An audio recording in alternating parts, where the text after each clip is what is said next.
بسم اللہ الرحمن الرحیم۔ السلام علیکم میرے دوستو، ایک ڈاکو تھا۔ اس کا مشغلہ ہی ڈاکہ ڈالنا تھا، اور ڈاکہ ڈالتے ڈالتے اس کو ایک زمانہ کے بعد اس پر بڑھاپا آ گیا۔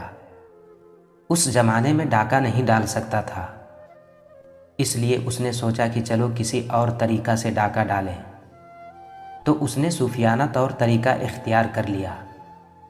ایک بڑا کرتا پہن لیا، ٹوپی اوڑھ لی اور ہاتھ میں تسبیح لے لی، اور مسجد کے کونے میں ایک جگہ جا کر بیٹھ گیا اور عبادت و ریاضت اور ذکر و وظائف شروع کر دیا، اور ہر وقت مسجد میں ہی رہتا تھا۔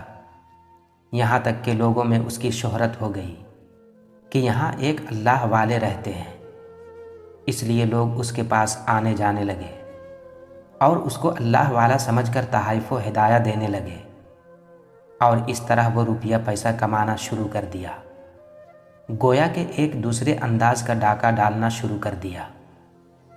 الغرض جب اس کا چرچا دور دور تک پھیل گیا تو ایک مرتبہ اس ڈاکو کے پاس دو آدمی آئے جو اللہ کو اور اللہ کی محبت کو پانا چاہتے تھے۔ انہوں نے اس سے بیعت کی درخواست کی اور بیعت ہو کر اس کی خدمت میں رہنا شروع کر دیا۔ اپنی اصلاح کی فکر میں رہنے لگے، وقتاً فوقتاً اصلاحی سوالات بھی کرتے۔ اس پیر کو تو کچھ آتا جاتا نہیں تھا، لیکن وہ اللہ والوں کی کچھ کتابیں دیکھ کر اصلاحی نسخے ان کو بتا دیا کرتا تھا، اور وہ دونوں آدمی اس کو بزرگ سمجھ کر اس کی باتوں پر عمل کرتے رہے۔ یہ سلسلہ برابر چلتا رہا، یہاں تک کہ ماشاء اللہ وہ دونوں ولایت سے نوازے گئے اور بڑے اونچے مرتبے پر فائز ہو گئے، حتیٰ کہ صاحب کشف و کرامت بن گئے۔ ایک مرتبہ ان دونوں نے سوچا کہ اللہ نے ہمیں اس بزرگ کی برکت سے یہ مقام عطا کیا، تو دیکھنا چاہیے کہ ہمارے شیخ کا اللہ کے یہاں کیا مقام ہے۔ ان دونوں نے مراقبہ میں بیٹھ کر اپنے شیخ کا مرتبہ دیکھنا چاہا، تو بہت دیکھنے کے بعد بھی ان کو دور دور تک اپنی اس شیخ کا کوئی مقام نظر نہیں آیا۔ جب کوئی مقام تھا ہی نہیں تو کہاں سے نظر آتا؟ بالآخر وہ دونوں شیخ سے بدظن ہونے کے بجائے آپس میں کہنے لگے کہ ہمارے شیخ بہت ہی اونچے مقام کے ہیں، اور وہاں تک ہماری روحانی سیر کی رسائی نہیں ہو سکتی، اس لیے ہم کو نظر نہیں آ رہا ہے۔ پھر وہ دونوں نے فیصلہ کیا کہ چلو شیخ سے ہی پوچھ لیتے ہیں۔ شیخ کے پاس آ کر عرض کیا کہ حضرت ہم سے غلطی ہو گئی کہ ہم آپ کا مقام جاننے کے لیے مراقبہ میں بیٹھ گئے، لیکن بھلا ہماری کیا مجال کہ ہم جناب کا مقام معلوم کر لیں، ہم سے نہیں ہو سکا، کیونکہ ہماری رسائی وہاں نہیں ہے۔ اس لیے آپ ہی بتا دیجئے کہ آپ کا مقام کیا ہے۔ یہ سن کر وہ ڈاکو زاروں قطار رونے لگا۔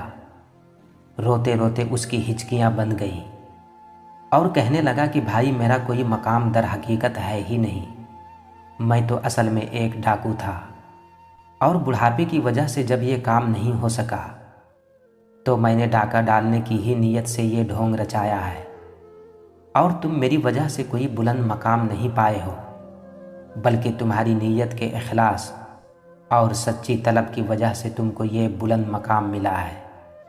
وہ دونوں مرید نے جب یہ بات سنی تو انہوں نے اپنے شیخ کے لیے دعا کی کہ یا اللہ، ایسا کیسے ہو سکتا ہے کہ جس کی وجہ سے ہمیں یہ مقام ملا وہ خود محروم رہے، لہٰذا اے پروردگار تو اسے بھی نواز دے۔ تو اللہ نے ان کی دعا سے اسے بھی قبول کر لیا۔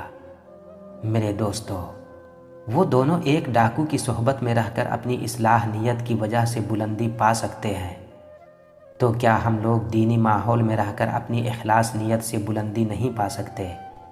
ایسا ہرگز نہیں۔ اگر ہم اخلاص کے ساتھ عمل کریں گے تو ضرور مرتبہ پا سکتے ہیں۔ دوسری بات اس واقعہ سے یہ بھی معلوم ہوئی کہ اخلاص کی وجہ سے سالک کو منزل ضرور ملتی ہے، چاہے شیخ جیسا بھی ہو، لیکن اگر اخلاص نہیں تو بڑے سے بڑے شیخ کے پاس جا کر بھی محرومی کے علاوہ کچھ نہیں ملے گا۔ اللہ رب العزت سے دعا ہے کہ ہم سب کو اخلاص کے ساتھ کام کرنے کی توفیق عطا فرمائے۔ آمین۔